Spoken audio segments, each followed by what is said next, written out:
I dance with ecstatic celebration of welcoming my beloved sister, Naty Howard, into this virtual communion as a initiated Pachacuti Mesa tradition sanctioned mentor of the healing arts and shamanic beauty of our Camasca lineage. Naty, thank you for showing up to our little dialogue set so we can introduce you to the wider community of our family of Pachacuti Mesa initiates, practitioners, and prospective students. How's your life shaken so far today, my good sister? A beautiful dance, indeed. Fantastic. You look so beautifully framed within the medicine power of your altar ground. Thank you for showing up. So I've got a couple of questions for you that I encourage you to answer spontaneously and in an unrehearsed manner. And my first question is the following.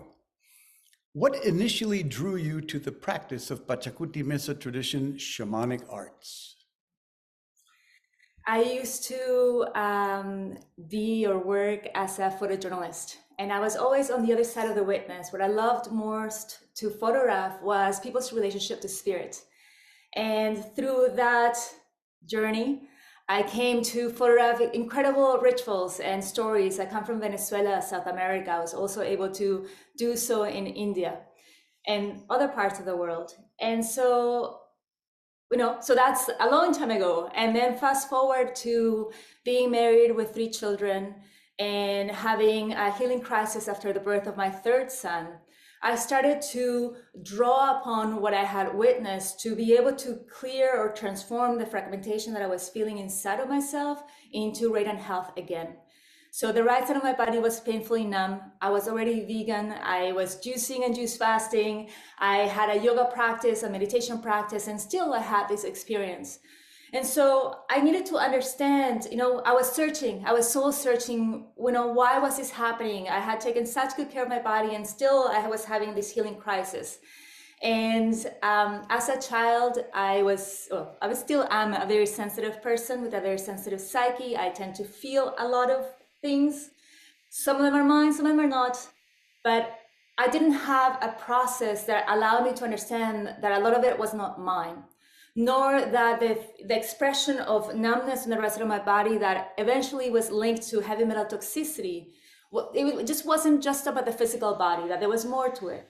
So when I came across your lineage and I heard you speak for the first time, it was like a portal opened up inside of me and I just wept. I just cried because I felt I finally had come home to a place deep within me of belonging, of refuge, of understanding, of giving me, making sense of the world that I was, or the chaos that I was living inside of myself.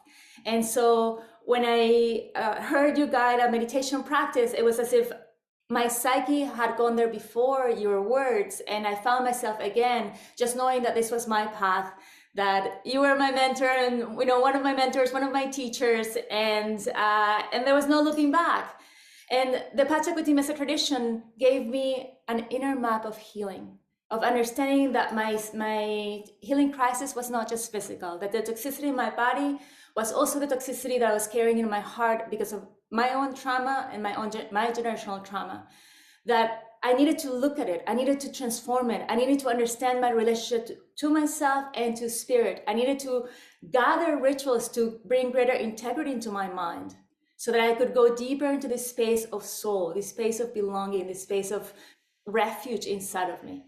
So that's what the Pachacuti Mesa tradition has offered me. It is also, it allowed me to make sense of all these, energetic processes that I intuitively go into, and more than being fragmented with that or not accepting of my abilities, now I understand that they're a part of my process, that they are my gifts, even though as a child they weren't understood and I had no tools to integrate them. So now I have a tool and I have a map and I have being able to anchor into greater resiliency within myself and a greater place of self-compassion and self-acceptance. So thank you.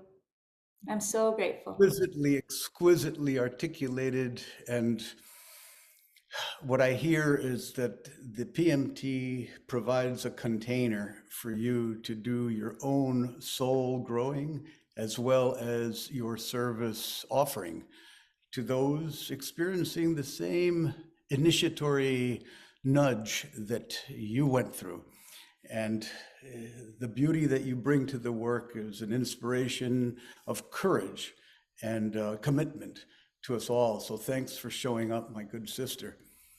And this next question dovetails. In a way, you've already answered it, but I'm going to give you a chance to embellish a bit more. So here's the question. In what significant manner has your life changed, evolved, or transformed as a result of becoming a sanctioned PMT teacher?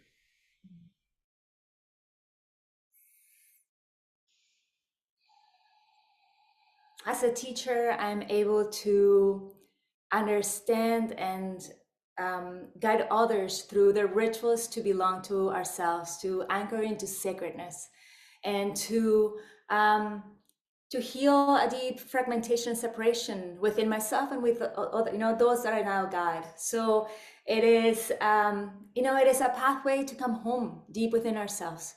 And it is a pathway to create beauty, to teach love by the way we live, as you often say, and to embody, to create, integration and integrity share the same roots. So how do we create more integrity in our lives? By integrating the teachings deeply into our hearts, deeply into our bodies. So that is the medicine that I want to offer and embody and guide others.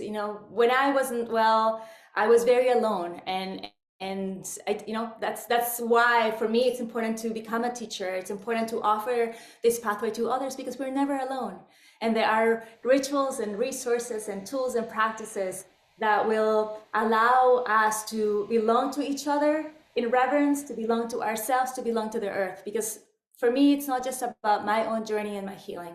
It's about each other's, it's about interbeing, and it's also about our deep connection with the earth, because it's our greater body, Mother Earth. And so as we heal ourselves, we heal the earth. And as we offer in reverence healings and prayers to the earth, we offer that to ourselves, befriending ourselves. I think for most of us, or for myself at least, when I wasn't well, I was at war with myself. And there was a lot of anger and resentment that even though I was doing all these things, I still wasn't where I wanted to be. And so this process has allowed for a greater well of self-compassion and self-love to emerge. And that emerges also as we step into reverent relationship with the earth, then we shift our relationship within ourselves.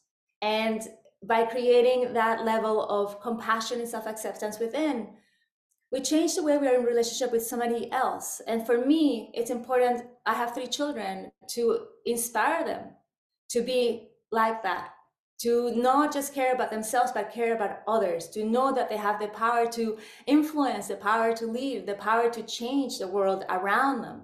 And so for me, that is a teaching that I want to inspire others to step into. And the more we offer our healing journey as a prayer forward, right, the more that we receive it tenfold. So this is an invitation to offer yourself and your healing to the well-being of each other, of others, of Mother Earth.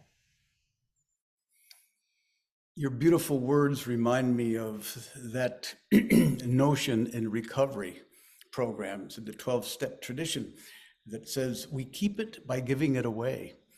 So that's what you're talking about. You're talking about sharing your process of transformation, of change, of flux, of growth, of expansion in your self-awareness through your example with others.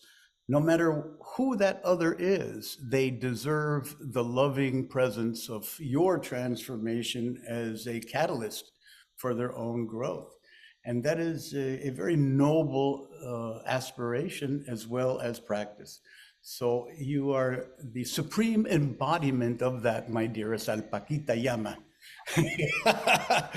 Is there any anything else you'd like to say before we bid farewell temporarily? I just like to share that even at the depth of perhaps the darkest night of your soul, there is a light that is guiding you from within.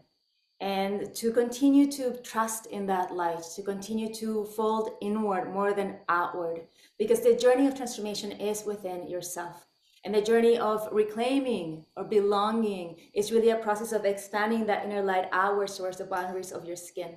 So fold inward, continue to cultivate the path to your own self-compassion, awareness, and know that this sacred web of teachers that are a part of the Pachacuti Master tradition is here to hold you in as much as support your process of awakening.